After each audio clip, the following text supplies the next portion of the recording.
अगर किसी वजह से आपका हज 2027 का फॉर्म अब तक जमा नहीं हो पाया है या आखिरी तारीख निकल जाने की फिक्र आपको सता रही है, तो अब घबराने की जरूरत नहीं है।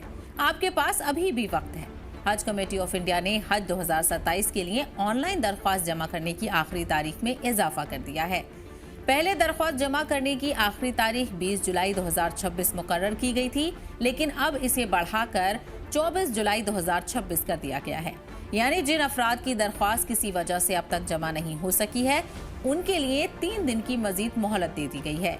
हज कमेटी ऑफ इंडिया के मुताबिक तमाम दरख्वास्तें सिर्फ ऑनलाइन कबूल की जाएंगी।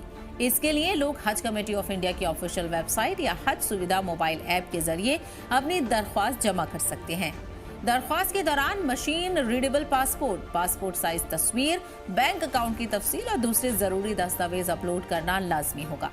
कमेटी ने दरख्वास्त गुजारों से अपील की है कि आखिरी वक्त का इंतजार करने के बजाय जल्द से जल्द अपना एप्लीकेशन मुकम्मल कर लें। हज पॉलिसी 2027 के तहत इस बार हुज्जाज की सहूलत, अमन व अमान और बेहतर इंतजामात पर खास तवज्जो दी गई है।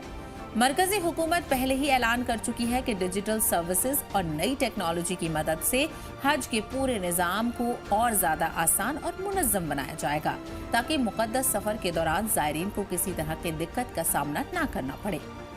हज कमेटी ने यह भी साफ किया है कि तमाम दरख्वास्तों की जांच के बाद कंप्यूटर के जरिए लॉटरी निकाली जाएगी। जिस अफराद का नाम इस लॉटरी में आएगा, उन्हें तयशुदा वक्त के अंदर पहली किश्त जमा करनी होगी। इसीलिए अगर आपने अब तक हज 2027 के लिए दरख्वास्त जमा नहीं की है, तो इस बढ़ी हुई मोहलत का फायदा उठाइए और वक्त रहते अपनी दरख्वास्त मुकम्मल कर लीजिए।